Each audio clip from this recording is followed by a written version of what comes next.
fellow cyborgs, and welcome to a tag video and a Lauren Bacall voice. The cold is still going strong. Today I'm going to be doing the Ruler of Books tag, which was created by Ariel Bissett. I was tagged kindly by Ariel Bissett, and then by Michaela Rochilla by a channel of the same name, and then by Mero from A Blackbird's Books. I'll do the tag. I was getting to it, I promise. I will link all of their channels down below and all of their videos down below, and I hope you enjoy the rest of this video and theirs if you see them. By the way, it looks like I'm going to be an evil ruler of books, says my makeup. Question 1. What book would you make everyone read? And for me, that would be a book about someone traveling to a distant land and not being a dick once they got there. You know, someone who could look at the odd, strange things and see beauty in them and not be immediately put off by it or call it wrong or call it evil.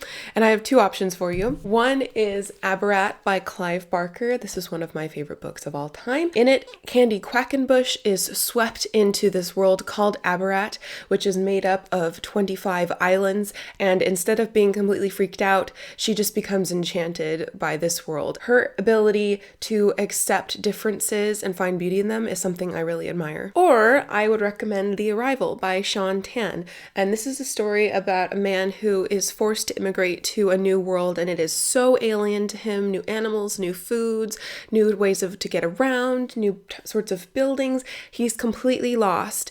But instead of, being bitter about it or finding fault in this new world, he just learns to adapt and learns to find the wonderful things in it. Like this cool lizard dog bear thing. Question number 2. What would you abolish in book construction?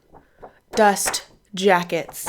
I hate these. I hate them so much. You guys have heard me rant about just dust jackets before, but the actual rant's happening right now. What is the point of dust jackets? If the point of dust jackets is to protect the book, but then you have this flimsy, very pretty thing protecting this hard hardcover.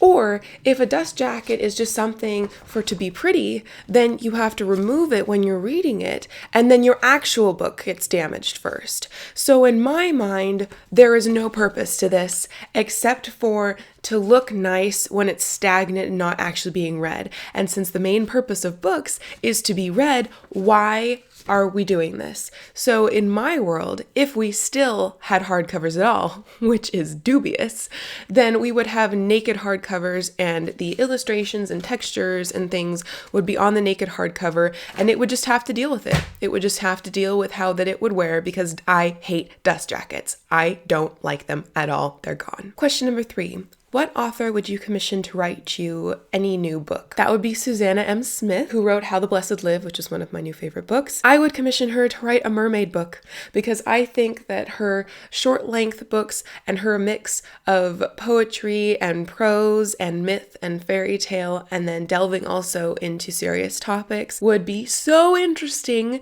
if she were to write a book containing mermaids and hopefully about a mermaid who actually has a tail, not the whole, I'm going to write a mermaid story, but she's going to be a human for 2/3 of it. Cough, Hans Christian Andersen, cough. But we have to give him some kudos because he kind of started mermaids in literature kind of a little. I mean, his most famous story of a mermaid is his, so, props to him. But yes, I would love for Susanna M. Smith to write a story with mermaids in it, or just anything else, please, because at the back of this, it says that she's working on her second novel, and that was like 12 years ago or something like that, so please. One day, Susanna, Mrs. Smith, please. Question number 4.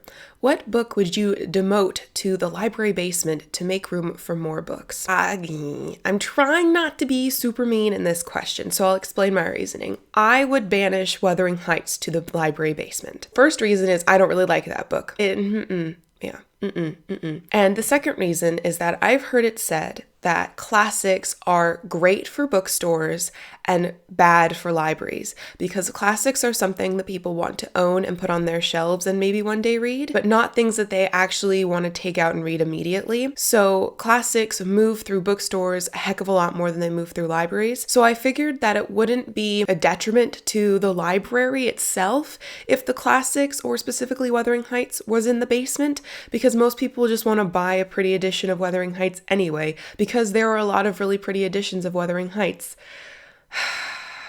So yes, that's my answer. Wuthering Heights, go to the basement. I don't want to see you. I don't understand you. I don't understand. Go away, please. Question number 5. What cover artists would you commission to make a mural? I would commission Leo and Diane Dillon, who illustrated the original Abhorsen series covers, which you can see here. I really love those covers. They're really funky, but I think really captured the essence of what's inside those books.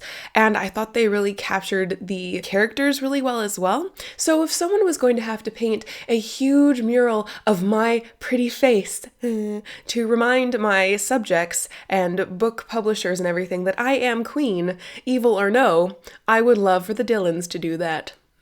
Question number 6. What character's face would you put on a coin? I have chosen Jane Eyre.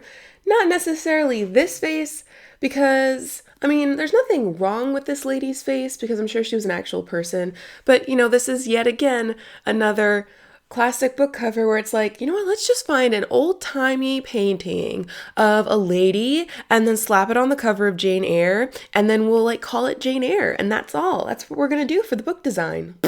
In any case, I would love for Jane Eyre to be on the coin because she is a plain sort of lady, and you don't need to be super handsome or beautiful or attractive to be on a coin.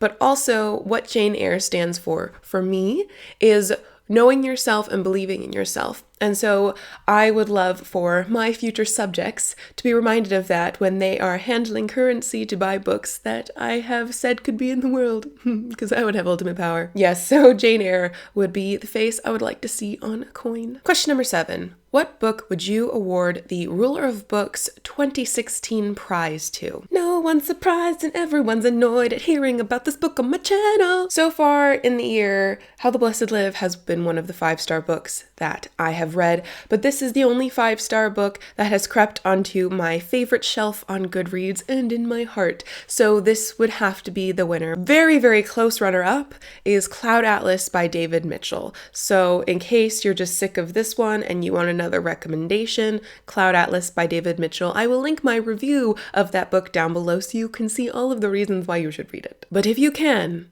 read this one, because it's just an experience, and I really enjoyed it. And it gave me a huge book hangover, which is saying something that doesn't happen to me all that often at all. Well, thank you for watching me spell out how I would evilly be the ruler of books. I would like to tag Acacia Ives from a channel of the same name, Kate Howe from a channel of the same name, Katie from Books and Things, Liz from Now Voyaging, and Sophie from Portal in the Pages. If any of you would like to do this tag, then I would be so pleased to see it and see your answers. Until next time, could you tell me if you agree with me about dust jackets, or if you have some insight into dust jackets, let me know, because I would really like to understand this phenomena that I seem to despise. Again, thank you for watching, and continue to be lovely.